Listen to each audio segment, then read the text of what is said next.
சிங்கம்புணரி அருகே நல்ல மழை பொழியவும் விவசாயம் செழிக்கவும் நடைபெற்ற மீன்பிடி திருவிழா. ஓட்ரா ஓட்ரா கண்மாயில் இறங்கி மீன் பிடிடா என ஊத்தா கூடையுடன் போட்டி போட்டுக்கொண்டு ஓடி கண்மாயில் இறங்கி மீன்களை அள்ளிச் சென்ற கிராம மக்கள். சிவகங்கை மாவட்டம் சிங்கம்புணரி அருகே வெளுத்துக்கரைப்பட்டி தனக்கண்மாயில் மழைவரம் வேண்டியும் விவசாயம் செழித்தோங்கவும் மீன்களை பிடித்து செல்ல சமூக வலைதளங்களிலும் சுற்றுவட்டார கிராம மக்களுக்கு அறிவிப்பு செய்தனர்.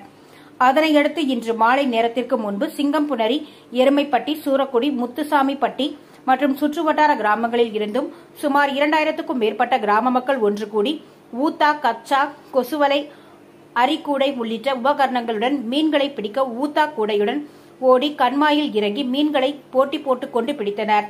இதில் இவர்களுக்கு விரால், சிலேபி, கெண்டை உள்ளிட்ட அதிக ருசியான நாட்டு வகை மீன்கள் கிடைத்ததால் அனைவரும் சந்தோஷமாக வீடு திரும்பினர்.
தம்பி தம்பி தம்பி தம்பி தம்பி தம்பி தம்பி அப்படியே வாங்கி பையில போடணும்.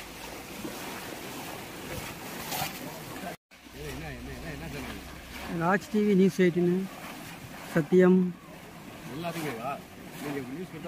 அப்படியே உள்ள போடணும், உள்ள போடணும்.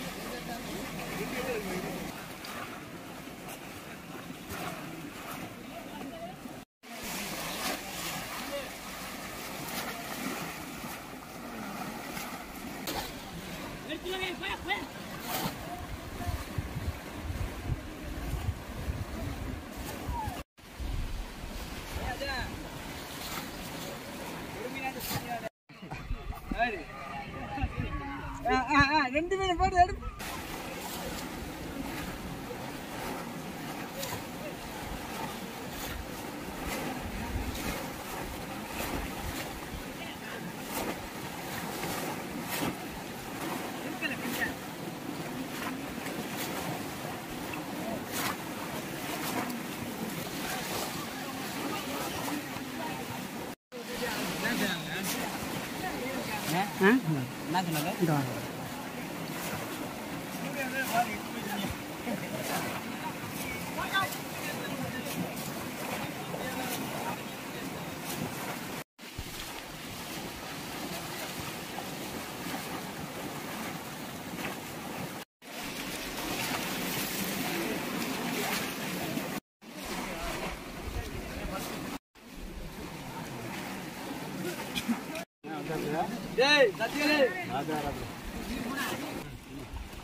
அப்படி இன்னும் கொஞ்சம் வேகமா இதை பார்த்தேன்.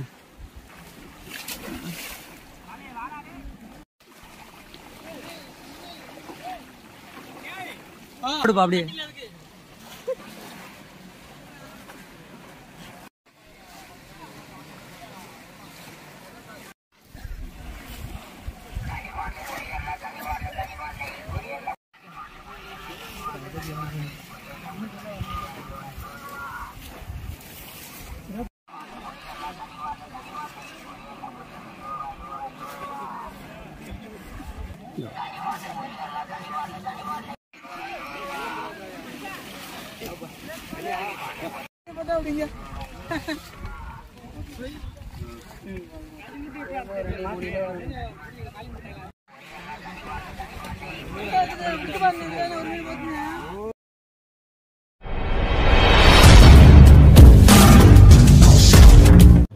கபிஸ்தலம் காவல் நிலைய எல்லைக்கு உட்பட்ட பகுதியில் கடந்த 2 மாதத்தில் மணல் கடத்தலுக்கு பயன்படுத்திய 10 வாகனங்கள் பறிமுதல்.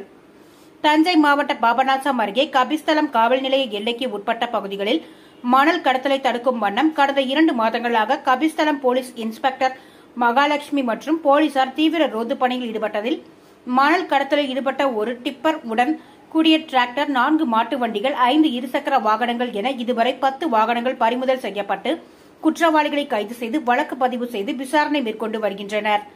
மேலும் கபிஸ்தலம் அருகே புத்தூர் மணல் குவாரி கடந்த 2 மாதங்களாக மூடப்பட்டு உள்ள நிலையில் மணல் தட்டுப்பாடு அதிகரித்து உள்ளதால் வீடு கட்டுபவர்களுக்கும் மணல் தேவைப்படுபவர்களுக்கும் அதிக அளவில் உள்ளதால் மணல் தேவைகளை பூர்த்தி செய்ய டிராக்டர் மற்றும் மாட்டு வண்டிகள், 2 சக்கர வாகனங்கள் என பல்வேறு முறைகளில் மணலில் இந்த பகுதியில் உள்ள ஆறுகளில் அள்ளப்பட்டு வருவதை தினசரி கண்காணிக்கப்பட்டு மணல் கடத்தலில் ஈடுபட்டவர்களை போலீசார் கைது செய்து 10 வாகனங்களையும் பறிமுதல் செய்துள்ளனர். தமிழ்நாடு புதுகை ஸ்டார் நியூஸ் செய்திகளுக்காக பாபநாசம் செய்தியாளர் ஜி. சிவராஜ்.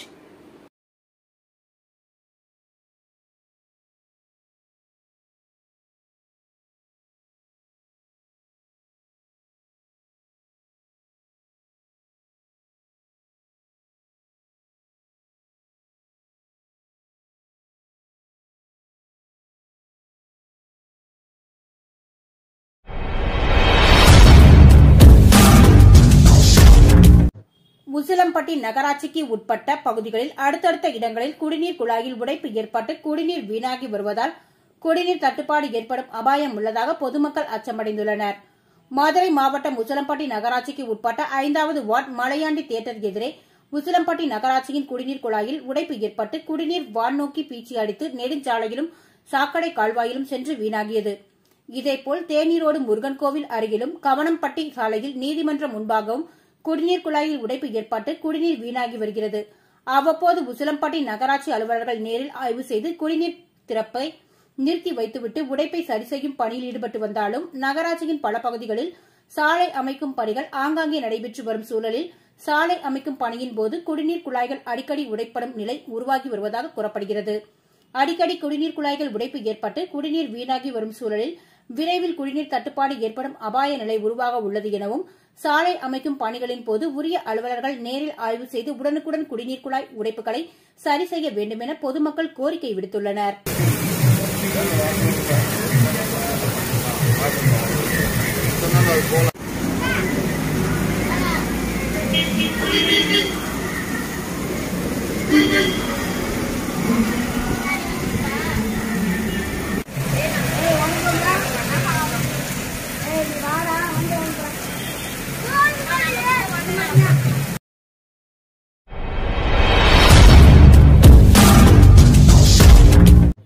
பழனியில் உயர் நீதிமன்ற உத்தரவின்படி அடிவாரம் பகுதிகளில் ஆக்கிரமிப்புகளை அகற்றுவதாக கூறி திருக்கோவில் நிர்வாகம் செய்யும் காரியங்களால் பழனி வாழ் பொதுமக்கள் கடும் அவதிக்குள்ளாகி இருப்பதாகவும் ஏழை மக்களின் நலன் கருதி தமிழக அரசு முறையான நடவடிக்கை எடுக்க வேண்டும் என்று பழனி கோட்டாட்சியரிடம் பாதிக்கப்பட்டவர்கள் தரப்பில் இருந்து மனு அளிக்கப்பட்டது. திண்டுக்கல் மாவட்டம் பழனி முருகன் கோவில் அமைந்துள்ள அடிவாரம் பகுதியில் அதிக அளவில் ஆக்கிரமிப்புகள் இருப்பதாகவும் அவற்றை அகற்ற வேண்டும் என கோரி திருத்தொண்டர் சபை என்ற அமைப்பின் தலைவர் ராதாகிருஷ்ணன் என்பவர் உயர்நீதிமன்ற மதுரை கிளையில் வழக்கு தொடர்ந்தார். இந்த வழக்கை விசாரித்த மதுரை உயர்நீதிமன்றம் ஆக்கிரமிப்புகளை அகற்றி பொதுமக்கள் மற்றும் பக்தர்களுக்கு தேவையான அடிப்படை வசதிகளை செய்து தர நடவடிக்கை எடுக்க வேண்டும் என்று பல்வேறு உத்தரவுகளை பிறப்பித்துள்ளது. மேலும் ஆக்கிரமிப்பு நடவடிக்கைகள் குறித்து கண்காணிக்க ஓய்வு பெற்ற நீதியரசர் பாரதிதாசன் தலைமையில் குழு ஒன்றையும் அமைத்தது. இதையடுத்து உயர்நீதிமன்றத்தின் உத்தரவின்படி பழனி நகராட்சி, வருவாய்த்துறை மற்றும் பழனி கோவில் தேவஸ்தான நிர்வாகம் ஆகியவை இணைந்து ஆக்கிரமிப்புகளை அகற்றும் பணியில் ஈடுபட்டது. இதன்படி அடிவாரம் பகுதிகளில் உள்ள ஆக்கிரமிப்பு கடைகள் அகற்றப்பட்டன.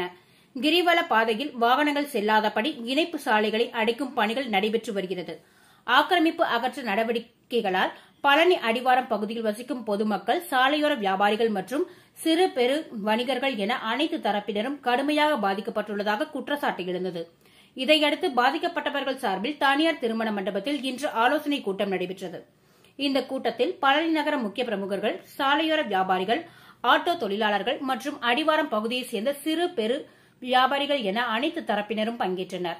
ஆலோசனைக் கூட்டத்தின் பொழுது உயர்நீதிமன்ற உத்தரவை தாங்கள் மதிப்பதாகவும் அதே வேளையில் தனிநபர் ஒருவர் தொடுத்த வழக்கில் வருவாய்த்துறை, திருக்கோவில் நிர்வாகம் மற்றும் பழனி நகராட்சி ஆகியவற்றை மட்டும் விசாரணை நடத்தி இந்த தீர்ப்பை பெற்றுள்ளதாகவும், அடிவாரம் பகுதியை மட்டுமே நம்பி பல நூறு ஆண்டுகளாக வாழ்வை நடத்தி வரும் ஆயிரக்கணக்கான குடும்பங்களை பற்றி நீதிமன்றத்தின் கவனத்திற்கு கொண்டு செல்லாமல் ஆக்கிரமிப்பு என்ற ஒற்றை வார்த்தையை மட்டும் பயன்படுத்தி தீர்ப்பு பெறப்பட்டுள்ளது என்றும், இந்த வழக்கில் பாதிக்கப்பட்டுள்ள பொதுமக்களையும் இணைத்து விசாரணை நடத்த சட்ட ரீதியான நடவடிக்கை எடுக்க ஆலோசனைக் கூட்டத்தில் முடிவு செய்யப்பட்டது. மேலும் சட்ட நடவடிக்கைகளை கண்காணித்து நடவடிக்கை மேற்கொள்ள குழு ஒன்றும் அமைக்கப்பட்டது. தொடர்ந்து பழனி கோட்டாட்சியர் சரவணனை நேரில் சந்தித்த வியாபாரிகள் ஆக்கிரமிப்பு என்ற பெயரில் திருக்கோவில் நிர்வாகம் அத்துமீறி செய்யும் செயலை தடுத்து நடவடிக்கை எடுக்க வலியுறுத்தியும், உயர்நீதிமன்ற தீர்ப்பால் பாதிக்கப்பட்டுள்ள பொதுமக்களின் நிலையை உயர்நீதிமன்றத்தின் கவனத்திற்கு எடுத்து சென்று தங்களுக்கு சாதகமான தீர்ப்பை பெறப்போவதாகவும், அதுவரை திருக்கோவில் நிர்வாகத்தின் நடவடிக்கைகளை நிறுத்தி வைக்க அரசு தரப்பில் உதவி செய்ய வேண்டும் என்றும் கோரிக்கை மனு அளித்தனர். மனுவை பெற்றுக்கொண்ட கோட்டாட்சியர் சரவணன், கோவிலுக்கு வரும் பக்தர்கள் நலன் கருதி சில நடவடிக்கைகள் எடுக்கப்பட்டு வருவதாகவும், அதே வேளையில் சாலையோர வியாபாரிகள் மற்றும் பொதுமக்களும் பாதிக்காத வகையில் நடவடிக்கை எடுக்க நீதிமன்றத்தில் தங்களது விளக்கத்தை அளிக்க தயாராக இருப்பதாகவும் தெரிவித்தார். நடவடிக்கை அந்த நிர்வாகத்தில் தனியார்கள் இருக்கிறாங்கிற எங்களுடைய கோரிக்கை நீதிமன்றத்துடைய கவனத்திற்கு போகவே இல்லை. அதை நீதிமன்றத்துக்கு நாங்கள் கொண்டு செல்றதுக்கு உண்டான சட்ட ரீதியாக கொண்டு செல்றதுக்கு உண்டான நடவடிக்கையை நாங்கள் எடுத்துக்கிட்டு இருக்கோம். அது வரைக்கும் ஒரு 5000 to 10,000 குடும்பங்களும் உள்ள குடியிருக்குது.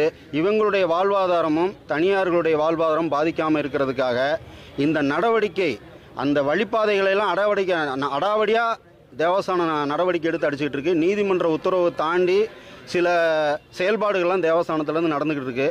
இதை மாவட்ட நிர்வாகமும் நமது சட்டமன்ற உறுப்பினரும் நம்ம கவர்மெண்டுடைய நாலேஜுக்கு கொண்டு போய் இந்த நீதிமன்றத்தில் நாங்கள் எங்களுடைய முறையீடும் கேட்டதுக்கு பின்னாடி அந்த முறையான உத்தரவு வரும் வரைக்கும் இதை மட்டுப்படுத்தி பொதுமக்களையும் வணிகருடைய வாழ்வாதாரத்தையும் பாதுகாக்க நடவடிக்கை எடுக்கும்படி தமிழக அரசுக்கு சட்டமன்ற உறுப்பினர் மூலமாக நடவடிக்கை எடுக்கும்படி கேட்டுக்கொள்கிறேன். ஆறுமுகம் வழக்கு.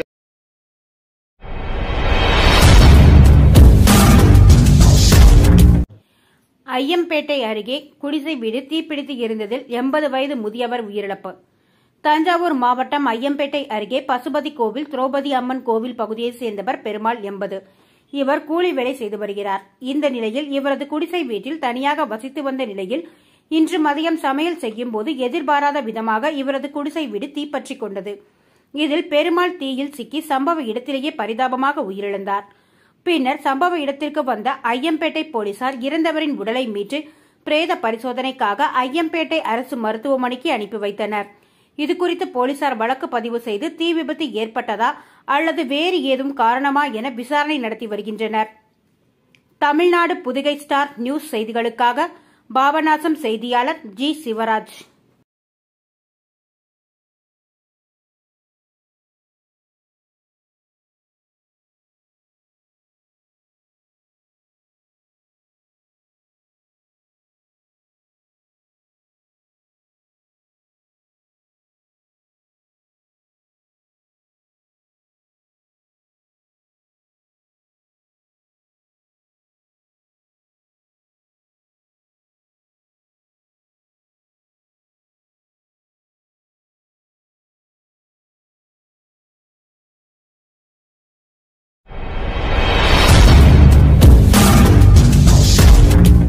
தந்தை பெரியார் வன உயிரின சரணாலயத்தில் நிலப்பரப்பு பறவைகள் கணக்கெடுக்கும் பணி இன்று தொடங்கியது. முதல் நாளான இன்று மிக அரிதாக காணப்படும் மாங்குயில், அரசவால், ஈப்படிப்பான் ஆகிய பறவைகள் கணக்கெடுக்கும் பணியில் தென்பட்டன. ஈரோடு மாவட்டம் அந்தியூர் தந்தை பெரியார் வன உயிரின சரணாலயத்திற்கு உட்பட்ட அந்தியூர் வனப்பகுதியில் இன்று நிலப்பரப்பு பறவைகள் கணக்கெடுக்கும் பணி வனசரகர் முருகேசன் தலைமையில் இன்று தொடங்கியது. இந்த கணக்கெடுக்கும் பணியில் பறவை ஆர்வலர்கள் மற்றும் வனத்துறையினர் ஈடுபட்டுள்ளனர். 2 நாட்களுக்கு நடைபெறும் இந்த கணக்கெடுக்கும் பணியில் முதல் நாளான இன்று வரட்டுப்பள்ளம் அணை வனப்பகுதியில் சுமார் 2 கிலோமீட்டர் தூரம் அடர்ந்த வனப்பகுதிக்குள் சென்று கணக்கெடுக்கும் பணி நடைபெற்றது. அப்போது மிக அரிதாக காணப்படும் மாங்குயில், அரசவால், இப்படிப்பான் பறவைகள் மற்றும் இருவாச்சி, சாம்பல் நிற கழுகு, வெண்புருவ வாலாட்டி உள்ளிட்ட 40க்கும் மேற்பட்ட பறவை இனங்கள் நேரடியாக பார்வையிட்டும் மற்றும் அதன் ஒலி வைத்தும் கணக்கெடுக்கப்பட்டது. தொடர்ந்து நாளையும் கணக்கெடுக்கும் பணி நடைபெறவுள்ளது.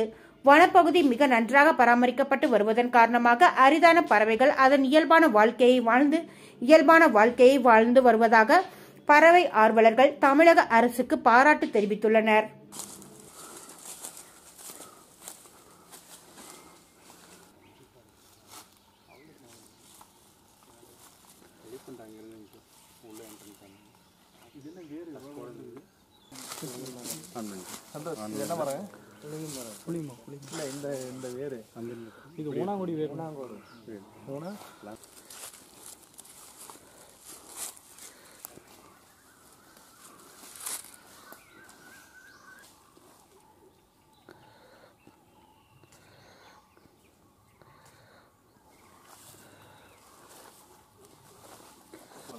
அப்படிங்களா?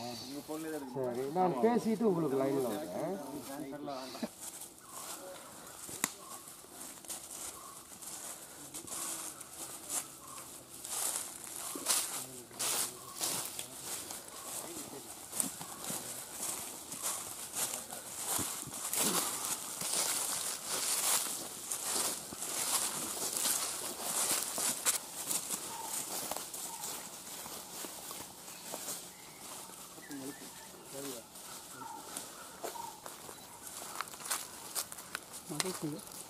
போயிட்டான்.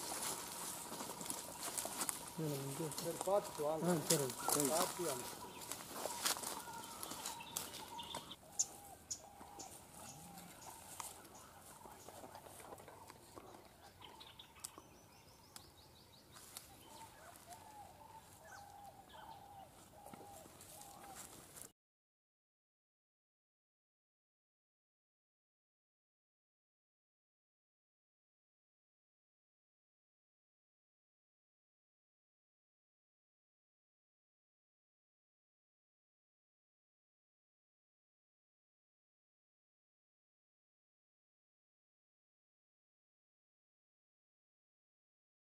சொல்லுங்கள், ரெக்கார்ட் ஆகிட்டு இருக்கேன்.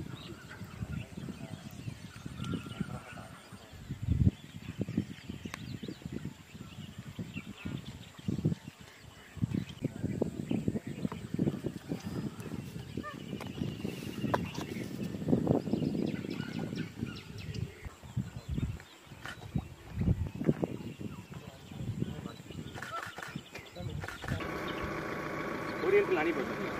பண்ணிக்கிட்ட அந்த எல்லாம் இருக்குங்க, அது செட் பண்ணிட்டீங்க.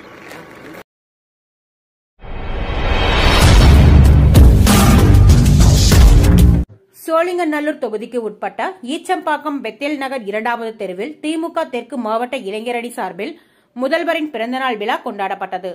கழக தலைவர் தமிழக முதல்வரின் 71வது பிறந்தநாளை முன்னிட்டு சென்னை தெற்கு மாவட்ட இளைஞரணி சார்பாக மாவட்ட துணை அமைப்பாளர் காவி தியாகராஜன் ஏற்பாட்டில் பகுதி கழக செயலாளர் 15வது மண்டல குழு தலைவர் வி.இ. மதியழகன் முன்னிலையில் தென் சென்னை நாடாளுமன்ற உறுப்பினர் தமிழச்சி தங்கபாண்டியன் எம்பி மற்றும் சோழிங்கநல்லூர் சட்டமன்ற உறுப்பினர் எஸ். அரவிந்த ரமேஷ் எம்எல்ஏ ஆகியோர் கலந்து கொண்டு கழக கொடியேற்றி பிறந்தநாள் கேக் வெட்டி பொதுமக்களுக்கு இனிப்புகள், பழங்கள், 300 நபர்களுக்கு அசைவ உணவு வழங்கி நிகழ்ச்சியை சிறப்பித்தனர்.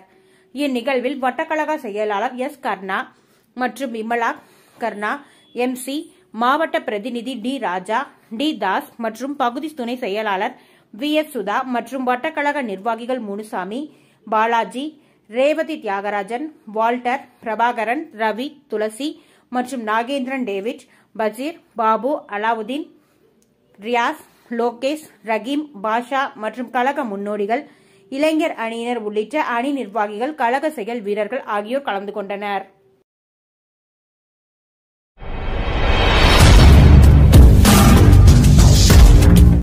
வரும் நாடாளுமன்ற தேர்தலில் உசிலம்பட்டியின் பொருளாதார வளர்ச்சி குறித்த கோரிக்கைகளை எடுத்துரைக்கும் வண்ணம் தமிழ்நாடு தொழில் மேம்பாட்டு மையம் சார்பில் சிறப்பு கருத்தரங்கு நடைபெற்றது.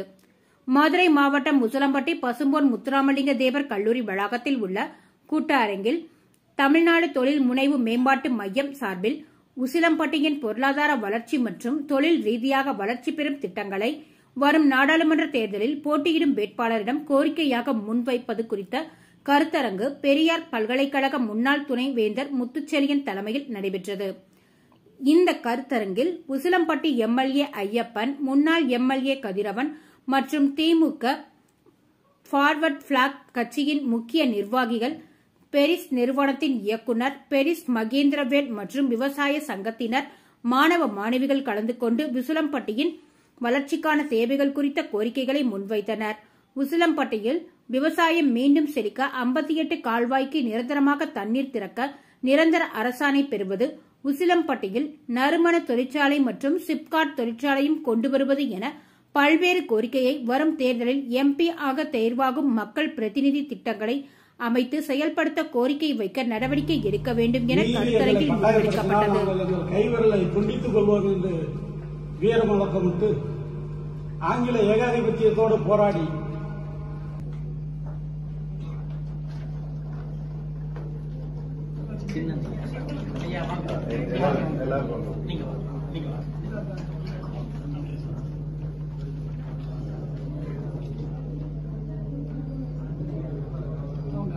எல்லாத்தையும் அக்கறையா பார்ப்பாங்க. மாமா மச்சா அண்ணன் தம்பி பழகுவாங்க.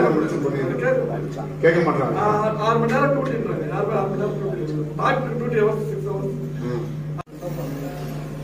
அப்படி போப்பாருன்னா நீங்க எப்படி விடுறீங்க? விடக்கூடாது. ஒரு பிரச்சனை இருந்துச்சு. தாய் குழந்தையை கொண்டாங்க. அதை நின்று ஒரு சப்போர்ட் பண்ணி பேலன்ஸ் பண்ண போய் ஆம்புலன்ஸ் எங்களுடைய நண்பர் பெரியார் பல்கலைக்கழக முன்னாள் துணைவேந்தர் முனைவர் முத்துச்செழியன் அவர்களே, இந்த நிகழ்ச்சிக்கு அருமையான ஏற்பாடு செய்து இதெல்லாம் நீங்க செஞ்சாதான் நம்ம பகுதி வளர்ச்சி அடையும். நான் ஜெயிச்சிருந்தா கண்டிப்பா சாப்ட்வேர் கம்பெனி மொத்தத்துக்கு இதெல்லாம் நீங்க செஞ்சாதான் நம்ம பகுதி வளர்ச்சி அடையும். நான் ஜெயிச்சிருந்தா கண்டிப்பா சாப்ட்வேர் கம்பெனி மொத்தத்துக்கு.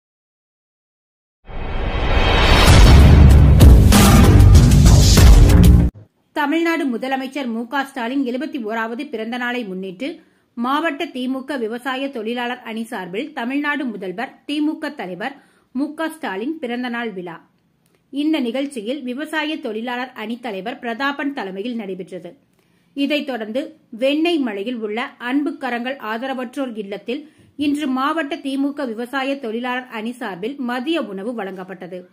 மேலும் நடைபெற்ற நிகழ்ச்சியில் துணைத் தலைவர் பழனிசாமி, துணை அமைப்பாளர் தென்னிலை பாலு, தங்க ஆறுமுகம், TNPL சுப்பிரமணி, பரமசிவம், சிவகுமார், ராமசாமி உள்ளிட்ட திமுக பல்வேறு அணி நிர்வாகிகள் கலந்து கொண்டனர்.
அரசியல் தலையீட்டால் லாரி உரிமையாளர்கள் வாழ்வாதாரம் பாதிக்கப்படுவதாக கூறி விருதாச்சலத்தில் லாரிகளை இயக்காமல் உள்ளிருப்பு போராட்டத்தில் ஈடுபட்ட லாரி உரிமையாளர்கள். தமிழக அரசின் நேரடி நெல் கொள்முதல் நிலையத்தில் இருந்து பெறப்படும் நெல் மூட்டைகளை அரசு சேமிப்பு கிடங்கில் வைக்கப்பட்டு அங்கிருந்து சென்னை, திருச்சி, ராணிப்பேட்டை உள்ள தமிழகத்தின் பல்வேறு மாவட்டங்களுக்கு லாரிகள் மூலமாக கொண்டு செல்லப்படுகிறது. அதன் ஒரு பகுதியாக கடலூர் மாவட்டம் விருதாச்சலம் சேமிப்பு கிடங்கில் இருந்து நெல் மூட்டைகளை சென்னை, திருச்சி உள்ளிட்ட வெளி மண்டலத்திற்கு லாரி மூலமாக கொண்டு செல்லப்பட்டு வந்த நிலையில் நேற்று முதல் சென்னை மற்றும் திருச்சி உள்ளிட்ட வெளி மாநிலத்திற்கு நெல் மூட்டைகளை கொண்டு செல்ல குறிப்பிட்ட நிறுவனத்திற்கு மட்டும் அனுமதி அளித்திருப்பதாகவும், கடலூர் மாவட்ட லாரிகளுக்கு அனுமதி மறுக்கப்பட்டிருப்பதாகவும், ஆளுங்கட்சி தலையிட்டால் பெரும் முதலாளிகளுக்கு முன்னுரிமை கொடுப்பதாக கூறி கர்நாடக லாரி உரிமையாளர் சங்கத்தின் சார்பில் விருதாச்சலம் சேமிப்பு கிடங்கு நிறுவனத்தில் லாரிகளை இயக்காமல் உள்ளிருப்பு போராட்டத்தில் ஈடுபட்டதால் பரபரப்பு ஏற்பட்டுள்ளது. மேலும் நகைகளை அடகு வைத்தும் கடன் வாங்கியும் 1-2 லாரிகளை வைத்துள்ளதாகவும் எங்களுக்கு அனுமதி மறுக்கப்பட்டுள்ளதால் எங்களின் வாழ்வாதாரம் பாதிக்கப்படுவதாகவும் ஆளுங்கட்சியின் அதிகாரத்தால் 100 முதல் 200 லாரிகள் வைத்துள்ள நிறுவனத்திற்கு மற்றும் நெல் மூட்டைகளை கொண்டு செல்ல அனுமதி அளித்திருப்பது லாரி உரிமையாளர்களின் வயிற்றில் அடிப்பதாக குற்றம் சாட்டுகின்றனர். இதுகுறித்து மாவட்ட நிர்வாகம் உடனடியாக அரசிடம் பேச்சுவார்த்தையில் ஈடுபட்டு உரிய நடவடிக்கை எடுக்க வேண்டும் எனவும் அவ்வாறு தவறும் பட்சத்தில் தொடர் போராட்டங்களில் ஈடுபடப் போவதாக எச்சரிக்கை விடுத்துள்ளனர்.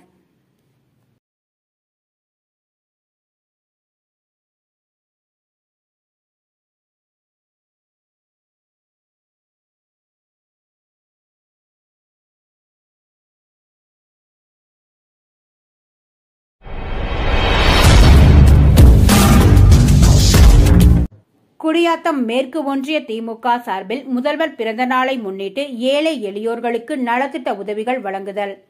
வேலூர் மாவட்டம் குடியாத்தம் மேற்கு ஒன்றிய திமுக சார்பில் முதல்வர் பிறந்த நாளை முன்னிட்டு முக்குன்றம் காயிதே மில்லத் நகர் உள்ளிட்ட பகுதிகளில் உள்ள ஏழை எளியோர்களுக்கு நலத்திட்ட உதவிகள் வழங்கும் நிகழ்ச்சி நடைபெற்றது. இதில் மாவட்ட பிரதிநிதி சதாசிவம் தலைமையில் நடைபெற்றது. சிறப்பு அழைப்பாளராக ஒன்றிய செயலாளர் கல்லூர் ரவி கலந்து கொண்டு திமுக கொடியினை ஏற்றி வைத்து பொதுமக்களுக்கு இனிப்புகள், பிரியாணி உள்ளிட்டவை வழங்கினார். மேலும் பள்ளி மாணவ மாணவிகளுக்கு கல்வி உபகரணங்கள், ஏழைகளுக்கு வேஷ்டி சேலை உள்ளிட்டவை வழங்கினார். இந்த நிகழ்ச்சியில் முக்குன்றம் முன்னாள் பஞ்சாயத்து தலைவர் ராஜேந்திரன், அவைத்தலைவர் முரளி, செங்குன்றம் பஞ்சாயத்து தலைவர் குமரன் உள்ளிட்ட ஒன்றிய திமுக நிர்வாகிகள் பலர் கலந்து கொண்டனர்.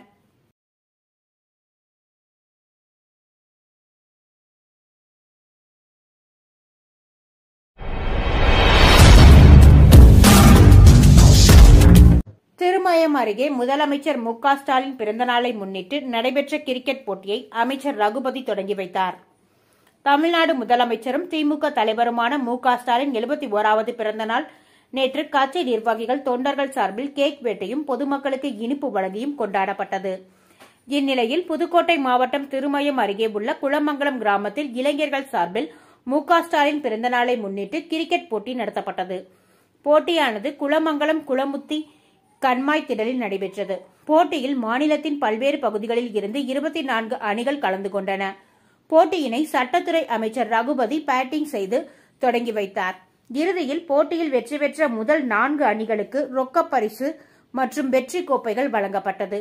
வெற்றி பெற்ற அணிகளுக்கு பரிசுகளை திமுக வடக்கு ஒன்றிய செயலாளர் ஆர். கணேசன், மாவட்ட மாணவரணி துணை அமைப்பாளர் RMK கார்த்திக் குமார், மாவட்ட இளைஞரணி துணை அமைப்பாளர் அருண்சேகர், முன்னாள் கவுன்சிலர் அழகப்பன், வழக்கறிஞர் கைலாசம், அரசு ஒப்பந்ததாரர்கள் சிவகுமார், கருப்பையா, ஒன்றிய துணை செயலாளர் ஐயாசாமி, சுற்றுச்சூழல் அணி துணை அமைப்பாளர் காசி பொற்செல்வன் மற்றும் ஒன்றிய நகர மாவட்ட கழக நிர்வாகிகள் ஆகியோர் வழங்கினர்.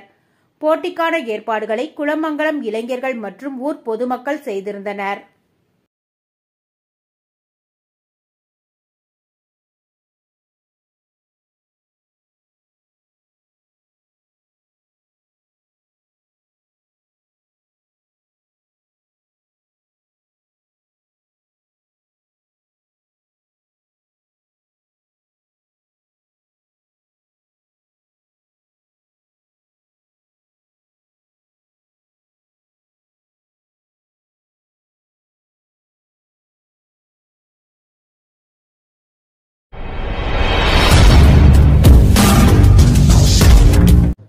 குடியாத்தம் புதிய பேருந்து நிலையம் அருகில் உள்ள கழிவுநீர் கால்வாய் தூர்வாரும் பணியினை நகர்மன்ற தலைவர், ஆணையாளர் பார்வையிட்டனர்.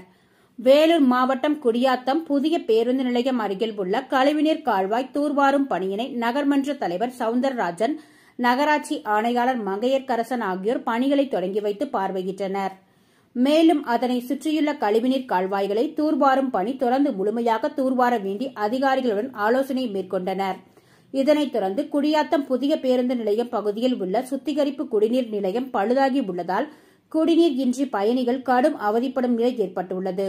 இதற்கிடையே மேற்படி குடிநீர் சுத்திகரிப்பு நிலையத்தை பார்வையிட்டு பழுதாகியுள்ள குடிநீர் நிலையத்தை சரி செய்ய அதிகாரிகளுக்கு உத்தரவு பிறப்பித்தார். இதில் சுகாதார அலுவலர் முகமத் அலி உள்ளிட்ட பலர் கலந்து கொண்டனர்.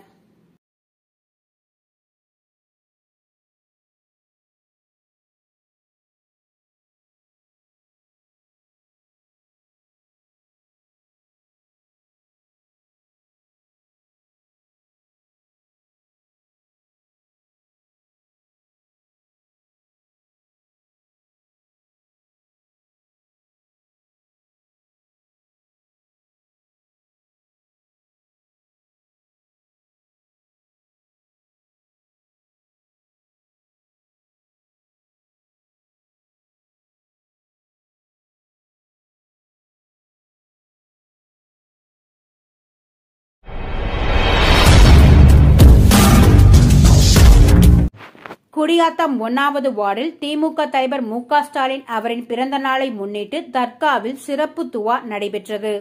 வேலூர் மாவட்டம் குடியாத்தம் 1வது வார்டில் திமுக தலைவரும் முதல்வருமான மு.க. ஸ்டாலின் அவரின் பிறந்த நாளை முன்னிட்டு மாவட்ட தொண்டர் அணி துணை அமைப்பாளர் வாஜித் பாஷா தலைமையில் ஆலத்தூர் தாத்தா மியான் வீதி, ஆரணி நன்னு மியான் வீதி உள்ளிட்ட பகுதிகளில் திமுக கொடியினை ஏற்றி வைத்து பொதுமக்களுக்கு இனிப்புகளை வழங்கினார். அதேபோல் நகர சிறுபான்மை பிரிவு அமைப்பாளர் ஆரிஃப் தலைமையில் சித்தூர் கேட் பகுதியில் உள்ள மிக பழமை வாய்ந்த சப்தார் பாபா தர்காவில் முதல்வர் நோய் நொடியின்றி வாழவும் மக்கள் பணி துறந்து பணியாற்றிட வேண்டி சிறப்பு துவா நடைபெற்றது. இதில் நகர்மன்ற உறுப்பினர் முஷிரா இர்ஃபான், வட்ட செயலாளர் பைரோஸ், வட்ட பிரதிநிதி ஆஜிஸ், முன்னாள் செயலாளர்கள் அன்வர் பாஷா, சுல்தான், முன்னா உள்ளிட்ட திமுகவினர் பலர் கலந்து கொண்டனர்.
குடியாத்தம் ராஜா கோயில் பகுதியில் அமைந்துள்ள கருப்பசாமி கோயிலில் வருஷாபிஷேக விழா அதிவிமர்சையாக நடைபெற்றது. வேலூர் மாவட்டம் குடியாத்தம் அடுத்த ராஜகோயில் காமாட்சியம்மன் கார்டனில் அமைந்துள்ள ஸ்ரீ பனைமரத்து குடியல் 18ஆம் படி கருப்பசாமி கோயில் வருஷாபிஷேக விழா நடைபெற்றது. இதையொட்டி அதிகாலை 4 மணிக்கு கோபூஜை, 5 மணிக்கு சிறப்பு யாகம், காலை 9 மணிக்கு கோபுர கலசங்களுக்கும் தெய்வ திருமேனிகளுக்கும் சிறப்பு அலங்கார ஆராதனைகள் நடைபெற்றன. இதனைத் தொடர்ந்து பொங்கல் வைத்தலும், விநாயகர், கருப்பசாமி, வள்ளி தெய்வானை சமேத முருகர், அம்மன் சுவாமிகளுக்கு சிறப்பு பூஜைகள் நடைபெற்றன. பின்னர் 2000 பேருக்கு அன்னதானம் வழங்கப்பட்டது. விழா ஏற்பாடுகளை கோயில் நிறுவனர் ஸ்ரீலாஸ்ரீ முருகன் சுவாமிகள் உள்ளிட்டோர் செய்திருந்தனர். மேலும் கருப்பசாமிக்கு பல்வேறு அபிஷேகங்கள், தீப ஆராதனை நடைபெற்றது. இதில் ஏராளமான பக்தர்கள் கலந்து கொண்டு சாமி தரிசனம் செய்தனர்.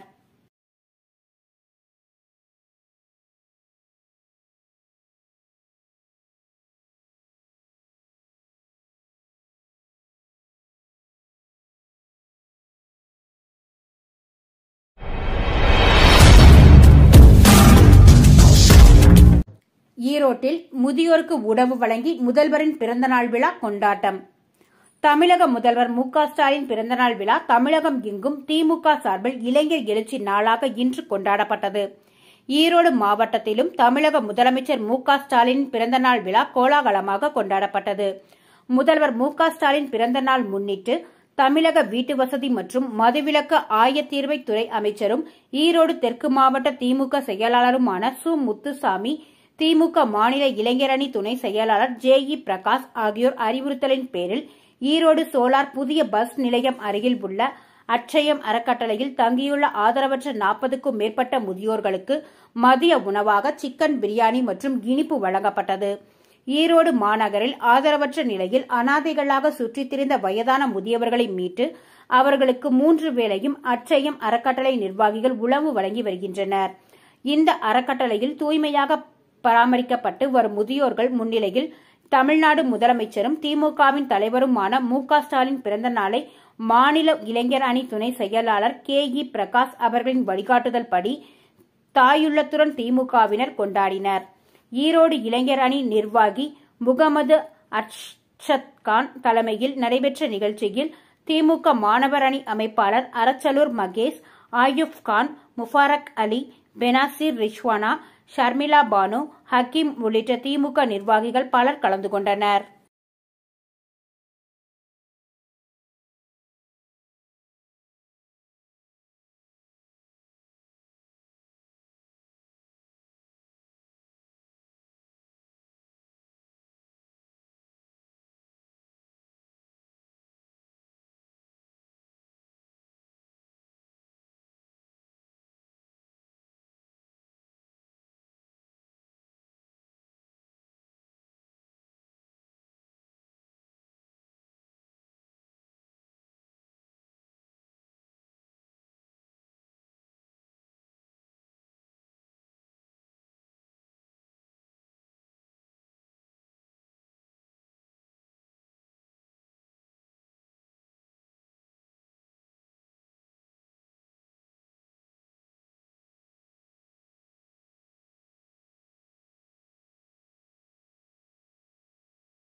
ஈரோட்டில் முதியோருக்கு உணவு வழங்கி முதல்வரின் பிறந்தநாள் விழா கொண்டாட்டம்.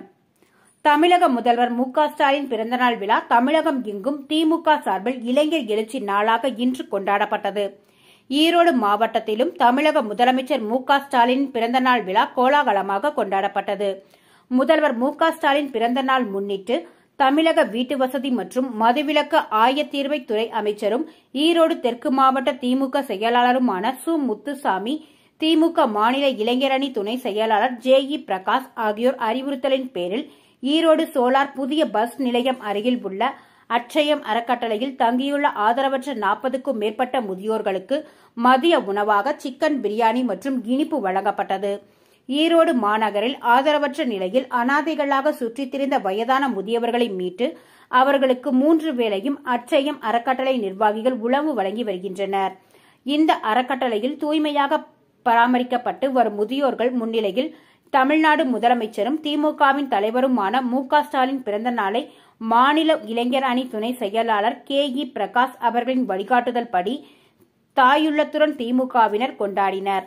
ஈரோடு இளைஞர் அணி நிர்வாகி முகமது அர்ஷத் கான் தலைமையில் நடைபெற்ற நிகழ்ச்சியில் திமுக மாணவர் அணி அமைப்பாளர் அரச்சலூர் மகேஷ், ஆயுப் கான், முபாரக் அலி, பெனாசிர் ரிஷ்வானா, ஷர்மிளா பானு, ஹக்கீம் உள்ளிட்ட திமுக நிர்வாகிகள் பலர் கலந்து கொண்டனர்.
திமுக அரசின் அவநிலைகளை விளக்கும் தெருமுனை கூட்டம் சோழிங்கநல்லூர் அடுத்த நன்மங்கலம் சீனிவாசா நகரில் நடைபெற்றது. இதில் முன்னாள் அமைச்சர் ப. வளர்மதி முன்னதாக சிறப்புரையாற்றினார். அதிமுக சென்னை புறநகர் மாவட்டம் சோழிங்கநல்லூர் தொகுதி பரங்கிமலை ஒன்றியம் நன்மங்கலம் ஊராட்சி சார்பில் மாவட்ட மகளிர் அணி செயலாளரும் முன்னாள் ஊராட்சி மன்ற தலைவருமான செல்வராணி சுந்தர் தலைமையில் திமுக அரசின் அவநிலைகளை விளக்கும் தெருமுனை பிரச்சார கூட்டம் நன்மங்கலம் சீனிவாசா நகரில் நடைபெற்றது. இதில் முன்னாள் அமைச்சர் ப. வளர்மதி, முன்னாள் பாராளுமன்ற உறுப்பினர் ஜெயவர்தன், மாவட்ட செயலாளரும் முன்னாள் சட்டமன்ற உறுப்பினருமான கே. பி. கந்தன், தலைமை கழக பேச்சாளர் தஞ்சை ராஜசேகரன் ஆகியோர் சிறப்புரை ஆற்றினார். இக்கூட்டத்தில் ஒன்றிய செயலாளர் பெரும்பாக்கம் ராஜசேகர், மாணவர் அணி துணை செயலாளர் கோவிலம்பாக்கம் சி. மணிமாறன் மற்றும் மாவட்ட பகுதி வட்டக்கழக நிர்வாகிகள், மகளிர் அணி, இளைஞர் அணி உள்ளிட்ட பிற அணிகளின் நிர்வாகிகள் மற்றும் கட்சியினர் திரளாக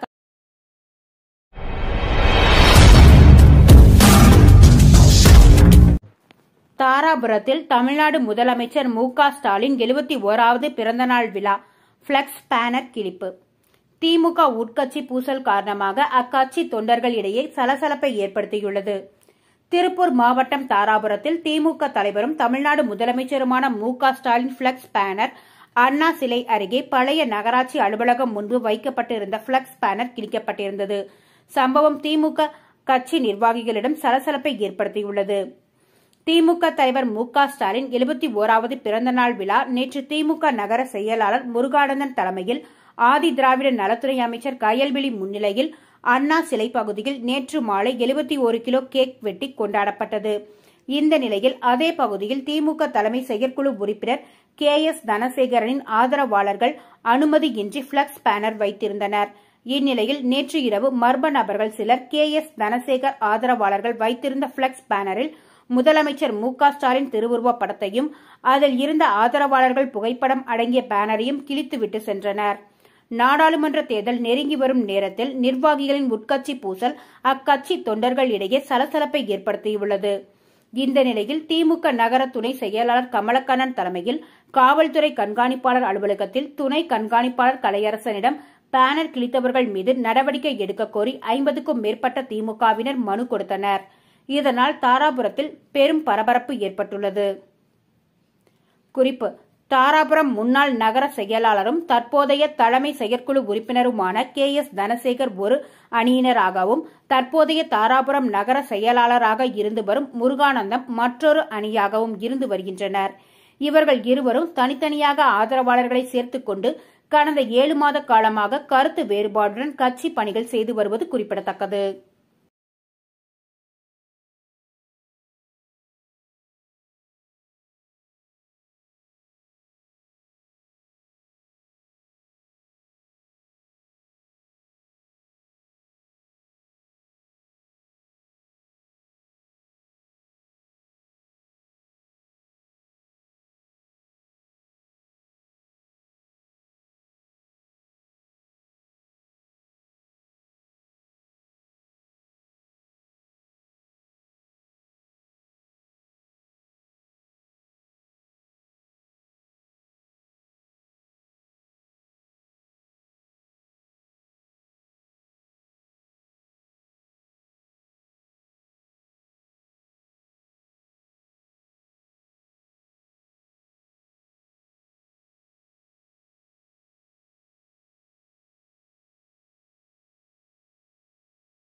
சொத்து பிரச்சினை காரணமாக தந்தையின் சகோதரி மற்றும் அவரது வீட்டை அடித்து நொறுக்கிய கும்பல் காவல் நிலையத்தில் புகார் அளித்தும் நடவடிக்கை எடுக்கவில்லை என குற்றச்சாட்டு. திருச்சி மாவட்டம் லால்குடி அருகே மாந்துரை நகர் ரோட்டில் வசித்து வருபவர் பிச்சை மொய்தீன், மனைவி மும்தாஜ் பேகம். இவர்களுக்கு 3 மகன்கள் 2 மகள்கள் உள்ளனர். இந்நிலையில் மும்தாஜ் பேகம் சகோதரர் அப்துல் முஷ்லிப் பின் 2வது மனைவி, மகன்கள் யூசுப், ஹெப் உள்ளிட்டோர் அடையாளம் தெரியாத 10 பேர் கொண்ட கும்பல் திடீர் என மும்தாஜ் பேகம் வீட்டிற்குள் புகுந்து வீட்டை அடித்து பொருட்களை சேதப்படுத்தியும் மும்தாஜ் பேகத்தையும் அடித்து உள்ளனர். மும்தாஜ் பேகம் வீட்டிற்குள் திடீரென உள்ளே வந்த 10 நபர்கள் வீட்டை உடைத்தும் எண்ணெயும் அடித்துள்ளனர். இதுகுறித்து லால்குடி காவல் நிலையத்தில் புகார் அளித்தும் எவ்வித நடவடிக்கையும் எடுக்கவில்லை என புகாரில் தெரிவித்துள்ளனர். இந்த வீடியோவானது தற்போது சமூக வலைதளங்களில் பரவி வருகிறது. மும்தாஜ் பேகம் மற்றும் அவரது சகோதரர்களுக்கு இடையே இடப்பிரச்சினை ஏற்பட்டு நீதிமன்றத்தில் வழக்கு நடைபெற்று வருவதாக காவல்துறையினர் தெரிவித்துள்ளனர். இந்த நிலையில் ஒரே குடும்பத்தில் உள்ளவர்கள் இடப்பிரச்சினையில் வீட்டை அடித்து சேதப்படுத்தியது வீடியோ வெளியாகி பெரும் அதிர்ச்சி ஏற்படுத்தியுள்ளது.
தமிழக முதலமைச்சர் மு.க. ஸ்டாலின் பிறந்த நாளை முன்னிட்டு பழனியில் இன்று பிறந்த குழந்தைகளுக்கு தங்கக்காசு பரிசளிக்கப்பட்டது.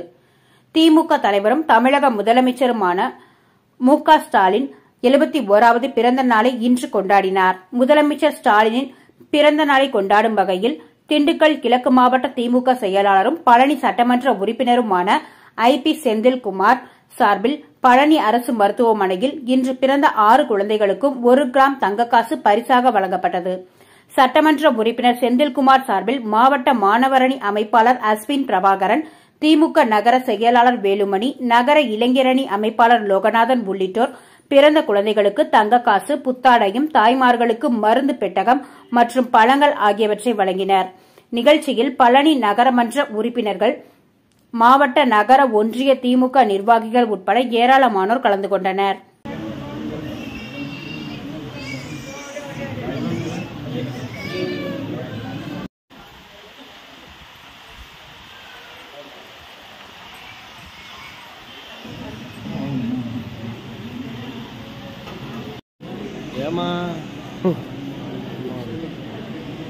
ஓகேண்ணே.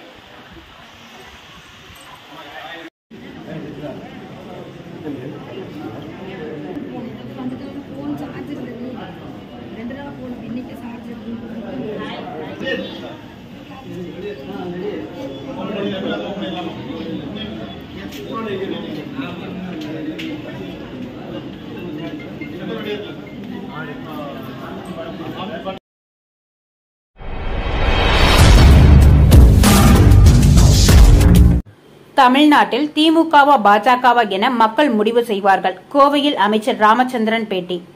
கோவை மாநகராட்சி ஸ்மார்ட் சிட்டி திட்டத்தின் கீழ் வாலாங்குளம் ரயில்வே குடியிருப்பு அருகே படகு இல்லம் இடமாற்றம் செய்யப்படுகிறது. இதனை சுற்றுலாத்துறை அமைச்சர் ராமச்சந்திரன் நேரில் ஆய்வு செய்தார். பின்னர் செய்தியாளர்களை சந்தித்த அவர், இந்தியாவிலேயே தமிழகத்தை அனைத்து துறைகளிலும் முதல் மாநிலமாக மாற்ற வேண்டும் என்ற நோக்கத்தோடு முதலமைச்சர் மு.க. ஸ்டாலின் செயல்பட்டு வருவதாக தெரிவித்தார். சுற்றுலாத்துறையில் இந்தியாவில் உள்ளூர் சுற்றுலா பயணிகள் வருகையில் தமிழகம் முதல் இடத்திலும், வெளிநாட்டு சுற்றுலா வருகையில் 2வது இடத்தில் உள்ளதாகவும், இதனை முழுமையாக முதலிடத்திற்கு கொண்டு வருவதற்கு முயற்சிகளை மேற்கொண்டு வருகிறோம் என்றார். சுற்றுலாத்துறையை பொறுத்தவரை வருமானம் வரக்கூடிய துறையாக உள்ளது என கூறிய அவர், சுற்றுலா பயணிகள் வருகை அதிகரிக்கும் போது உள்ளூர் மக்களுக்கு வேலைவாய்ப்பு அதிகரிக்கும், வாழ்வாதாரம் மேம்படும் என்றார். இந்த சூழலில் கோவை மாவட்டத்தில் வாலாங்குளம் பகுதியில் ஏற்கனவே படகு இல்லம் அமைக்கப்பட்டது என குறிப்பிட்ட அவர், அந்த இடத்தில் வாகனங்கள் நிறுத்த வசதி இல்லாததால் கோவை அரசு மருத்துவமனை எதிரே உள்ள ரயில்வே குடியிருப்பு அருகே படகு இல்லம் இடமாற்றம் செய்யப்பட உள்ளதாக தெரிவித்தார். மேலும் இந்த பகுதியில் கார் பார்க்கிங், ரெஸ்டாரண்ட் ஆகியவையும் அமைக்கப்படுகிறது எனவும் தற்போது அதற்கான ஆய்வு செய்யப்பட்டுள்ளது என தெரிவித்தார்.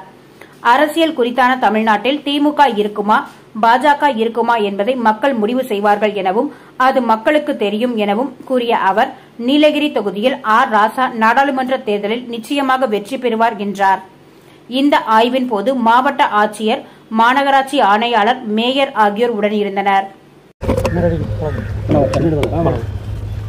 தமிழ்நாட்டின் முதலமைச்சர் திராவிட நாயகர் நமது திராவிட மாடல் ஆட்சியில் அனைத்து துறைகளிலும் இந்தியாவிலேயே முதல் நிலைக்கு கொண்டு வர வேண்டும் என்ற நோக்கத்தோடு அவர் செயல்பட்டு கொண்டிருப்பது அனைவருக்கும் தெரியும். அதன் அடிப்படையில் இன்று இந்த சுற்றுலாத்துறையும் வந்து இந்தியாவிலேயே உள்ளூர் சுற்றுலா பயணிகள் வருவதில் முதல் இடத்திலும், அயல்நாட்டு சுற்றுலா பயணிகள் அன்று உள்ளூர் பயணிகள் 2 பேரும் சேர்த்தும்போது நாம் 2ஆம் இடத்திலும் இருக்கோம். உத்தரப்பிரதேச ஃபஸ்ட் இடம், நம்ம 2வது இடத்துல இருக்கோம். அதை வந்து முழுமையாக முதல் இடத்துக்கு கொண்டு வருவதற்கு முயற்சிகளை நாங்கள் மேற்கொண்டு இருக்கோம். சுற்றுலா பொறுத்தவரை உங்களுக்கு தெரியும், பொதுவாக வந்து எந்த அளவுக்கு ஆட்கள் வந்தாலுமே அந்த உள்ளூர் மக்களுக்கு வந்து வேலைவாய்ப்பு ஏற்படும். அதே மாதிரி அந்த அவங்க வர்றதுனால இங்கே வாழ்வாதாரம் ஏற்படும், வருமானம் கூடும். எல்லாத்துக்கும் வந்து பொருளாதார நிலை உயர்வதற்கு இந்த சுற்றுலாத்துறை வந்து மிக முக்கியமான துறை. அந்த சூழலில் இன்றைக்கி வந்து கோவை மாவட்டத்தில் இந்த வாலாங்குளம் பகுதியில் ஏற்கனவே ஒரு குளம் இருந்தது. அந்த குளத்தில் ஏற்கனவே நம்ம ஒரு இடம் கொடுத்துருந்தாங்க. அந்த இடத்துல நாங்கள் போட் ஜெட்டி இருக்கிற இடத்துல பார்த்தா வண்டி வந்து நிறுத்துறதுக்கு இடம் இல்லை. இது பெரிய சிட்டி இது. அதனால் இந்த மாதிரி இடத்தெல்லாம் இருக்கேன், நம்ம அது அப்படி இருந்து பிரோஜனம் இல்லை, நிறுத்துகிற மாதிரி ஒரு இடத்துக்கு எடுங்கன்னு சொல்லி நம்முடைய மாவட்ட ஆட்சித்தலைவர்களுடைய உதவியோடு, நம்முடைய கமிஷனர்களுடைய உதவியோடு இந்த இடத்தை பொறுத்து கட்டியுள்ளார்கள். இந்த இடத்தை குறித்து ஆய்வு செய்வதற்காக நேற்றைய தினம் இங்கே பொறியாளர்கள் எல்லாம் வந்து ஆய்வு செய்து செல்கிறார்கள். இவற்றை டிபிஆர் அது டீட்டெயில் ப்ராஜெக்ட்.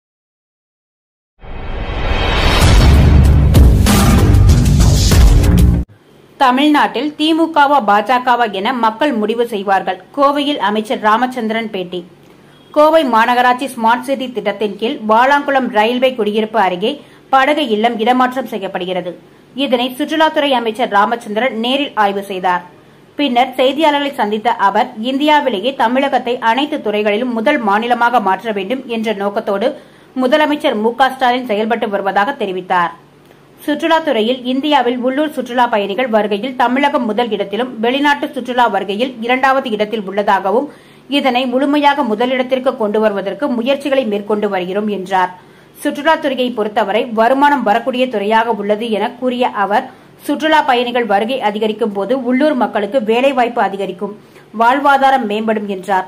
இந்த சூழலில் கோவை மாவட்டத்தில் வாலாங்குளம் பகுதியில் ஏற்கனவே படகு இல்லம் அமைக்கப்பட்டது என குறிப்பிட்ட அவர், அந்த இடத்தில் வாகனங்கள் நிறுத்த வசதி இல்லாததால் கோவை அரசு மருத்துவமனை எதிரே உள்ள ரயில்வே குடியிருப்பு அருகே படகு இல்லம் இடமாற்றம் செய்யப்பட உள்ளதாக தெரிவித்தார். மேலும் இந்த பகுதியில் கார் பார்க்கிங், ரெஸ்டாரண்ட் ஆகியவையும் அமைக்கப்படுகிறது எனவும் தற்போது அதற்கான ஆய்வு செய்யப்பட்டுள்ளது என தெரிவித்தார். அரசியல் குறித்தான தமிழ்நாட்டில் திமுக இருக்குமா பாஜக இருக்குமா என்பதை மக்கள் முடிவு செய்வார்கள் எனவும் அது மக்களுக்கு தெரியும் எனவும் கூறிய அவர், நீலகிரி தொகுதியில் ஆர். ராசா நாடாளுமன்ற தேர்தலில் நிச்சயமாக வெற்றி பெறுவார் என்றார். இந்த ஆய்வின் போது மாவட்ட ஆட்சியர், மாநகராட்சி ஆணையாளர், மேயர் ஆகியோர் உடனிருந்தனர். தமிழ்நாட்டின் முதலமைச்சர் திராவிட நாயகர் நமது திராவிட மாடல் ஆட்சியில் அனைத்து துறைகளிலும் இந்தியாவிலேயே முதல் நிலைக்கு கொண்டு வர வேண்டும் என்ற நோக்கத்தோடு அவர்கள் செயல்பட்டு கொண்டிருப்பது அனைவருக்கும் தெரியும். அதன் அடிப்படையில் இன்று இந்த சுற்றுலாத்துறையும் வந்து இந்தியாவிலேயே உள்ளூர் சுற்றுலா பயணிகள் வருவதில் முதல் இடத்திலும், அயல்நாட்டு சுற்றுலா பயணிகள் அண்டு உள்ளூர் பயணிகள் 2 பேரும் சேர்த்தும்போது நாம் 2ஆம் இடத்திலும் இருக்கோம். உத்தரப்பிரதேச ஃபஸ்ட் இடம், நம்ம 2வது இடத்துல இருக்கோம். அதை வந்து முழுமையாக முதலிடத்துக்கு கொண்டு வருவதற்கு முயற்சிகளை நாங்கள் மேற்கொண்டுருக்கோம். சுற்றுலா பொறுத்தவரை உங்களுக்கு தெரியும், பொதுவாக வந்து எந்த அளவுக்கு ஆட்கள் வந்தாலுமே அந்த உள்ளூர் மக்களுக்கு வந்து வேலைவாய்ப்பு ஏற்படும். அதே மாதிரி அந்த அவங்க வர்றதுனால இங்கே வாழ்வாதாரம் ஏற்படும், வருமானம் கூடும். எல்லாத்துக்கும் வந்து பொருளாதார நிலை உயர்வதற்கு இந்த சுற்றுலாத்துறை வந்து மிக முக்கியமான துறை. அந்த சூழலில் இன்றைக்கி வந்து கோவை மாவட்டத்தில் இந்த வாலாங்குளம் பகுதியில் ஏற்கனவே ஒரு குளம் இருந்தது. அந்த குளத்தில் ஏற்கனவே நம்ம ஒரு இடம் கொடுத்துருந்தாங்க. அந்த இடத்துல நாங்கள் போட் ஜெட்டி இருக்கிற இடத்துல பார்த்தா வண்டி வந்து நிறுத்துறதுக்கு இடம் இல்லை. இது பெரிய சிட்டி இது. அதனால் இந்த மாதிரி இடத்துலாம் இருக்கேன், நம்ம அது அப்படி இருந்து பிரோஜனம் இல்லை, நிறுத்துகிற மாதிரி ஒரு இடத்த கேடுங்கன்னு சொல்லி நம்முடைய மாவட்ட ஆட்சித்தலைவர்களுடைய உதவியோடு, நம்முடைய கமிஷனர்களுடைய உதவியோடு இந்த இடத்தை பொறுத்து கட்டியுள்ளார்கள். இந்த இடத்தை குறித்து ஆய்வு செய்வதற்காக நேற்றைய தினம் இங்கே பொறியாளர்கள் எல்லாம் வந்து ஆய்வு செய்து செல்கிறார்கள். இவற்றை டிபிஆர் அது டீட்டெயில் ப்ராஜெக்ட்.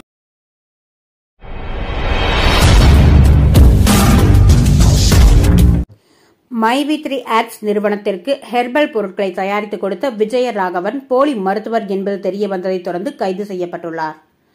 கோவையை தலைமையிடமாக கொண்டு செயல்பட்டு வரும் மைவி3 ஆட்ஸ் என்ற நிறுவனம் மீது எழுந்த புகார்கள் குறித்து கோவை மாநகர போலீசார் விசாரணை நடத்தி மேற்கொண்டு வருகின்றனர். இந்த நிறுவனத்தில் ஹெர்பல் பொருட்கள் விற்பனை செய்யப்படுகின்றன. மேலும் விளம்பரத்தை பார்த்தால் பணம் சம்பாதிக்கலாம் எனவும் பலரை அந்நிறுவனம் சேர்த்துள்ளது. இந்த நிறுவனத்தில் பணம் கட்டியதற்கு ஹெர்பல் பொருட்கள் வழங்கப்படுகிறது. இந்த ஹெர்பல் பொருட்களை சித்வா ஹெர்பல் என்ற கம்பெனி வழங்குகிறது. இந்த சித்வா ஹெர்பல் கம்பெனியின் உரிமையாளர் விஜயராகவன் V3 என்ற யூடியூப் சேனலை நடத்தி வருகிறார். இவர் போலி டாக்டர் பட்டம் பெற்று மோசடி செய்ததாக கூறப்பட்ட நிலையில் விஜயராகவன் நேச்சுரோபதியில் PhD பட்டம் பெற்றதாக தெரிவித்து சான்றிதழ்களை தந்திருக்கின்றனர். இதனை சரிபார்க்க அண்ணாமலை பல்கலைக்கழகத்திற்கு போலீசார் அனுப்பி வைத்தனர். அதில் பல்கலைக்கழக சான்றிதழ் போலியானது என்பது தெரியவந்துள்ளது. இதுகுறித்து தாமாக முன்வந்து வழக்கு பதிவு செய்த குற்றப்பிரிவு போலீசார் போலி டாக்டர் பட்டம் பெற்று மோசடி செய்த விஜயராகவனை மதுரையில் நேற்றிரவு கைது செய்தனர். அப்போது அவர் திடீரென உடல்நலக்குறைவு என கூறி மருத்துவமனையில் சேர்க்கப்பட்டார். அவருக்கு சிகிச்சை அளித்த பிறகு போலீசார் அவரை இரவோடு இரவாக கோவைக்கு அழைத்து வந்தனர். அவரிடம் தொடர்ந்து விசாரணை நடத்தப்பட்டு வருகிறது.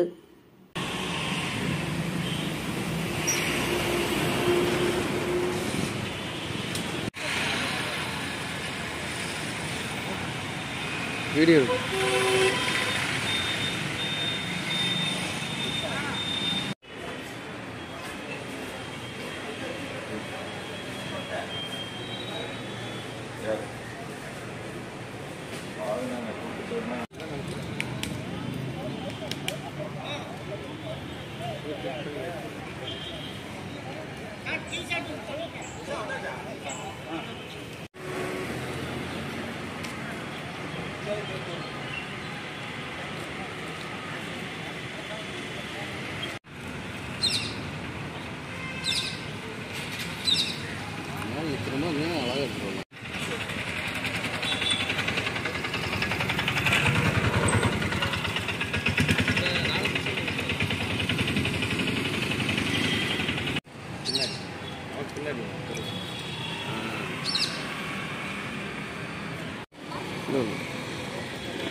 நிறுத்தப்பட்ட பேருந்தை மீண்டும் இயக்கக் கோரி அரசு பேருந்தை சிறைபிடித்து திமுக கவுன்சிலர் தலைமையில் பொதுமக்கள் ஆர்ப்பாட்டம். கோவை மதுக்கரை அருகே உள்ள திருமலையாம்பாளையத்தில் 3000த்திற்கும் மேற்பட்ட மக்கள் வசித்து வருகின்றனர். காந்திபுரத்தில் இருந்து இந்த கிராமத்திற்கு அரசு பேருந்துகள் இயக்கப்பட்டு வந்தன. கொரோனாவுக்கு பின் 3C பேருந்து நிறுத்தப்பட்டது. சில பேருந்துகளின் நேரமும் மாற்றப்பட்டு சரிவர பேருந்துகள் இயக்கப்படவில்லை. இதனால் பள்ளி கல்லூரிக்கு செல்லும் மாணவ மாணவியர், விவசாய கூலிகள், நகரத்திற்கு வேலைக்கு செல்பவர்கள் என அனைவரும் பாதிக்கப்படுவதாக அப்பகுதி மக்கள் போக்குவரத்து கழக முதன்மை மேலாளரிடம் புகார் அளித்துள்ளனர். பலமுறை புகார் அளித்தும் போக்குவரத்து கழகம் நடவடிக்கை எடுக்காததால் திமுக கவுன்சிலர் ரமேஷ் தலைமையில் அப்பகுதி பொதுமக்கள் காலை 7:30 மணியில் இருந்து அரசு பேருந்தை சிறைபிடித்து போராட்டத்தில் ஈடுபட்டு வருகின்றனர். காக்கா சாவடி போலீசார் போராட்டத்தில் ஈடுபட்டு வரும் திமுக கவுன்சிலருடன் பேச்சுவார்த்தை நடத்தி வருகின்றனர். இப்போராட்டம் குறித்து திமுக கவுன்சிலர் ரமேஷ் பேசும்போது, நிறுத்திய அரசு பேருந்தை திரும்ப இயக்கச் சொன்னால் வந்து கொண்டிருந்த பேருந்தையும் அதிகாரிகள் நிறுத்திவிட்டதாக குற்றம் சாட்டினார். ஆட்சிக்கு அவப்பெயரை உண்டாக்க வேண்டும் என்ற நோக்கத்தோடு போக்குவரத்து கழக அதிகாரிகள் செயல்படுவதாக குற்றம் சாட்டினார். இங்கு காந்திபுரத்தில் இருந்து அரசு பேருந்துகள் இயங்கி வந்தன. இந்நிலையில் கடந்த சில நாட்களாக காலை மற்றும் மாலை நேரங்களில் பேருந்துகளின் எண்ணிக்கையை குறைத்தும், முறையாக பேருந்து நிறுத்தத்தில் நிற்காமல் சரிவர பேருந்துகளை இயக்காமலும் போக்குவரத்து நிர்வாகம் இருந்து வந்துள்ளனர். இதனால் அப்பகுதி பள்ளி மாணவ மாணவிகள், அலுவலகங்கள் செல்லும் பணியாளர்கள் மற்றும் கூலிப்பணிக்கு செல்லும் தொழிலாளர்கள் என அனைத்து தரப்பினரும் பாதிக்கப்படுவதாகவும், இது குறித்து அப்பகுதி திமுக உறுப்பினர்கள் மற்றும் அப்பகுதி பொதுமக்கள் பலமுறை போக்குவரத்து கழகத்திற்கு மனு அளித்தும் கண்டுகொள்ளாமல் அலட்சிய போக்கில் இருந்து வந்துள்ளதாக கூறி இன்று காலை 7:30 மணிக்கு அங்கு வந்த அரசு பேருந்துகளை சிறைபிடித்து திமுக உறுப்பினர் உட்பட பகுதி பொதுமக்கள் அனைவரும் சாலையில் அமர்ந்து போராட்டத்தில் ஈடுபட்டதால் அப்பகுதியில் பரபரப்பு நிலவியது.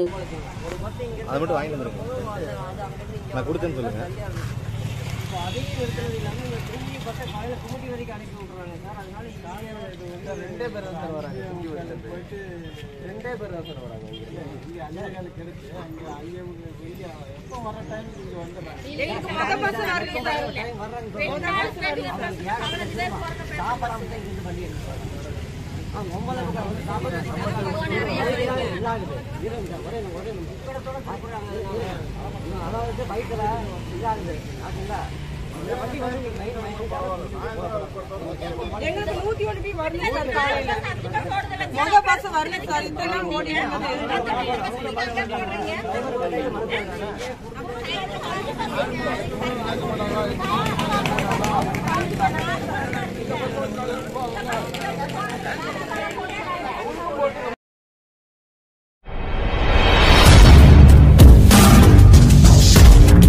பாராளுமன்ற தேர்தலையொட்டி ஜமா-ஆத்தே இஸ்லாமி ஹிந்த் அமைப்பினர் மக்களின் தேர்தல் அறிக்கை 2024 என்ற பெயரில் அரசியல் கட்சிகளுக்கான தேர்தல் அறிக்கையை கோவையில் வெளியிட்டனர். கோவை பத்திரிகையாளர் மன்றத்தில் தேர்தல் அறிக்கையை வெளியிட்டு செய்தியாளர்களை சந்தித்த அதன் மாநில தலைவர் மௌலாபி ஹனிபா, ஜமா-ஆத்தே இஸ்லாமி ஹிந்த் அமைப்பு சமூக சமய வேறுபாடுகள் இன்றி நாட்டின் அனைத்து தரப்பு மக்களின் ஒருங்கிணைந்த முன்னேற்றம் மற்றும் வளர்ச்சியை ஆகியவற்றை அடிப்படையாக கொண்டு நாடு முழுவதும் மக்களின் தேர்தல் அறிக்கை 2024 வெளியிட்டு நாட்டு மக்களிடம் விவாதப் பொருளாக முன்னெடுத்துள்ளதாக குறிப்பிட்டார். நாட்டில் தற்போது நிலவும் சூழல் இந்திய அரசியலமைப்பு சட்டத்திற்கு சவால் விடும் வகையிலும் மக்களாட்சிக்கு எதிராக எதேச்சிகர போக்கில் நாடு சென்று கொண்டிருக்கும் பேராபத்தில் இருப்பதாகவும் தெரிவித்தார். மேலும் அனைவருக்குமான வளர்ச்சியை அடிப்படையாக வைத்து 10 அம்சங்களை வலியுறுத்தும் வகையில் இந்த தேர்தல் அறிக்கையை தயாரித்து இருப்பதாகவும், குறிப்பாக நாட்டு மக்கள் அனைவருக்கும் உணவு, உடை, உறைவிடம், கல்வி, மருத்துவ வசதி ஆகியவை முழுமையாக கிடைப்பதை உறுதி செய்வதற்காக அரசியல் அமைப்பு சட்டத்தின் 3வது பகுதியில் திருத்தங்களை கொண்டுவர வேண்டும் என்றும், கல்விக்கும் சுகாதாரத்திற்கும் நிதிநிலை அறிக்கையில் ஒதுக்கப்படும் நிதியின் அளவை அதிகரிக்க வேண்டும் என்றும் கேட்டுக் கொண்டார்.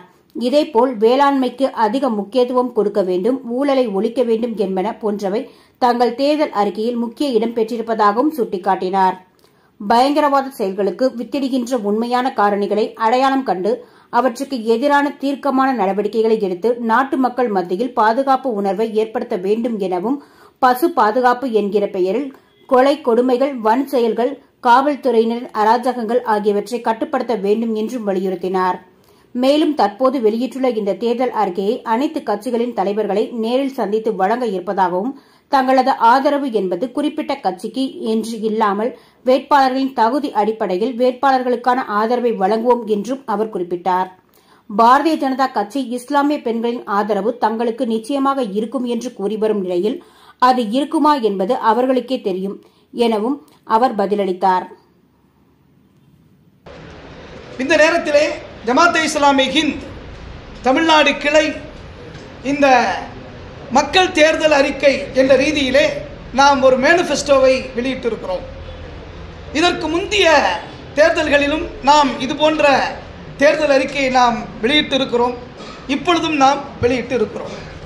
தற்போது வெளியிட்டிருக்கின்ற இந்த தேர்தல் அறிக்கையை நாங்கள் மிகவும் அவசரமாக மட்டுமல்ல, அவசியமாகவும் நாம் என்ன செய்திருக்கிறோம், இந்த தேர்தல் அறிக்கையை தயாரித்திருக்கிறோம். தமிழ்நாட்டினுடைய அனைத்து பகுதிகளிலும் சென்று எங்களுடைய கிளைகள் மூலமாக மக்களுடைய பல்வேறு விதமான உணர்வுகளை புரிந்து உணர்ந்து அதன் அடிப்படையில் நாம் இங்கே ஒரு தேர்தல் அறிக்கையை தயாரித்திருக்கிறோம். பொதுவாக தேர்தல் அறிக்கை என்பது ஒரு கட்சி சார்பிலோ அல்லது ஒரு சமுதாயம் சார்பிலோ என்ன செய்யும்.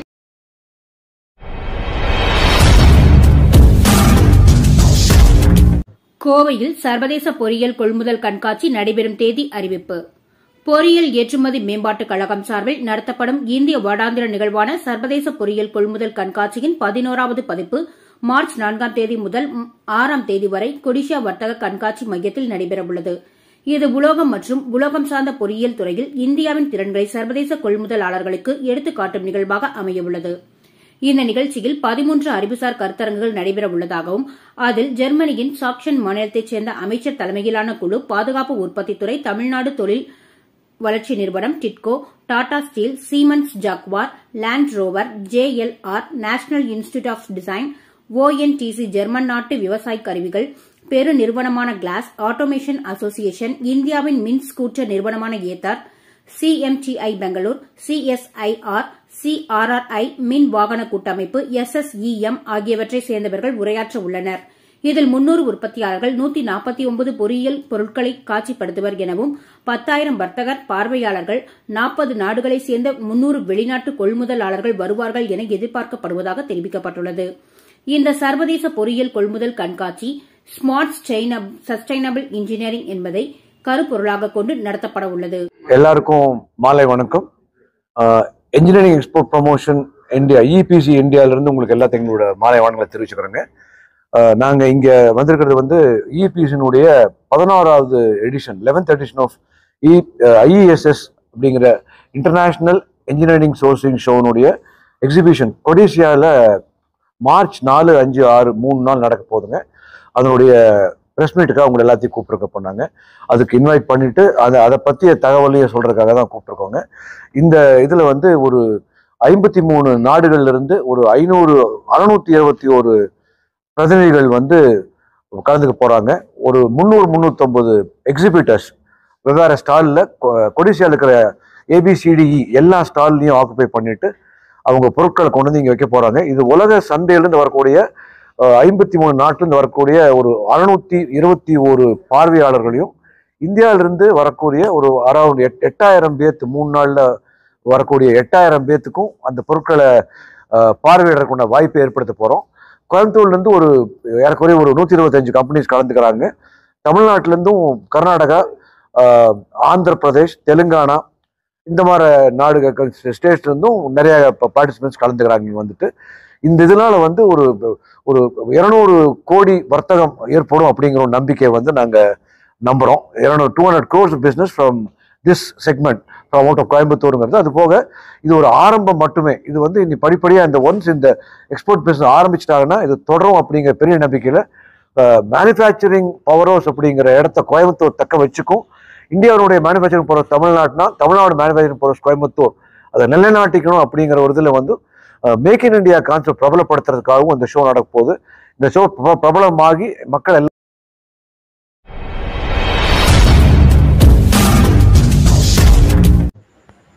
தேவக்கோட்டை ஒத்தக்கடை மாவட்ட கல்வி அலுவலகத்தில் தமிழக ஆரம்பப்பள்ளி ஆசிரியர் கூட்டணி சார்பில் இடைநிலை ஆசிரியர் சம்மனசு மேரி மீது பொய்யான புகாரில் பணியிட மாற்றம் செய்ததை ரத்து செய்ய மனு அளித்தனர். சிவகங்கை மாவட்டம் தேவக்கோட்டை தாலுகா கண்ணங்குடி யூனியன் திருப்பாங்கோட்டை ஊராட்சி ஒன்றிய நடுநிலைப்பள்ளியில் இடைநிலை ஆசிரியர் சம்மனசு மேரி பணியாற்றி வருகிறார். 2024 ஜனவரி மாதம் ஊதியத்தை கூடுதலாக 20,000 பிடித்தம் செய்யப்பட்டது. அதனை திருப்பி வழங்க கோரியும் பள்ளியின் தலைமை ஆசிரியருக்கும் இடைநிலை ஆசிரியருக்கும் கருத்து வேறுபாடு காரணமாக பொய்யான புகாரின் பேரில் இடைநிலை ஆசிரியர் சம்மனசு மேரியை தேவண்டத்தாவு பள்ளிக்கு இடமாற்றம் செய்யப்பட்டுள்ளனர். அதனை ரத்து செய்து திருப்பாங்கோட்டை ஊராட்சி ஒன்றிய நடுநிலைப்பள்ளியில் தொடர்ச்சியாக வேலை வழங்கிட மாவட்ட கல்வி அலுவலகத்தில் அலுவலரிடம் தமிழக ஆரம்பப்பள்ளி ஆசிரியர் கூட்டணி மாவட்ட தலைவர் ஆனந்த் தலைமையில் மாவட்ட செயலாளர் அழகப்பன், மாவட்ட பொருளாளர் சேவியர் ஆகியோர் முன்னிலையில் மனு அளித்தனர். வருகிற திங்கட்கிழமை இடைநிலை ஆசிரியரை இடமாற்றம் செய்யக்கூடாது என திருப்பாங்கோட்டை கிராம மக்கள் மாவட்ட ஆட்சியரிடம் மனு அளிக்க உள்ளனர். என் பேர் வந்து அந்தோணி சேவியர். நான் தமிழக ஆரம்பப்பள்ளி ஆசிரியர் கூட்டணியுடைய மாவட்ட பொருளாளராக இருக்கிறேன். இன்றைக்கி மாவட்ட கல்வி அலுவலர் வந்து சந்தித்து கண்ணங்குடி பிளாக்கில் திருப்பாக்கோட்டைங்கிற ஒரு ஸ்கூலில் இருக்கக்கூடிய ஒரு சின்ன பிரச்சனைக்காக மனு கொடுக்கறதுக்கு நாங்கள் வந்தோம். அங்கே இருக்கக்கூடிய தலைமை ஆசிரியை வந்து உடன் பணியாற்றக்கூடிய ஆசிரியர்கள் மேலே சம்மனஸ் மேரி, புனித கோயிலா அப்படிங்கிற 2 டீச்சர் மேலே வந்து பொய்யான குற்றச்சாட்டுகளை சொல்லி புகார் மனு அனுப்பியிருக்காங்க. அது சம்மந்தமாக வந்து தவறான பொய் குற்றச்சாட்டு, வன்கொடுமை சட்டத்தின் அடிப்படையில் நீங்கள் புகார் மனு கொடுத்துருக்குறீங்க. ஜாதியை சொல்லி திட்டுனதாக புகார் மனு கொடுத்துருக்குறாங்க கலெக்டருக்கு. அதை வந்து ஆர்டிஓ தேவக்கோட்டை கோட்டாட்சியர் வந்து விசாரணை பண்ணியிருக்கிறாங்க. அது வந்து பொய்யான புகார் அப்படிங்கிறது தெரிஞ்சிருக்கு. பொய்யான புகாரும் தெரிஞ்சதுக்கப்புறம் இங்கே இருக்கக்கூடிய மாவட்ட கல்வி அலுவலர், தேவக்கோட்டை மாவட்ட கல்வி அலுவலர் அந்த 2 பேருக்கும் மாற்றுப்பணி ஆணை வேறு இடத்துக்கு தூரமாக இருக்கிற இடத்துக்கு போட்டிருக்கிறாங்க. அதை நாங்கள் ரத்து பண்ணணும்னு சொல்லிட்டு நீண்ட காலம் கோரிக்கை வச்சுட்டே இருக்கிறோம். அதை இது வரைக்கும் மாவட்ட கல்வி அலுவலர் செய்ய மாட்டேங்குது.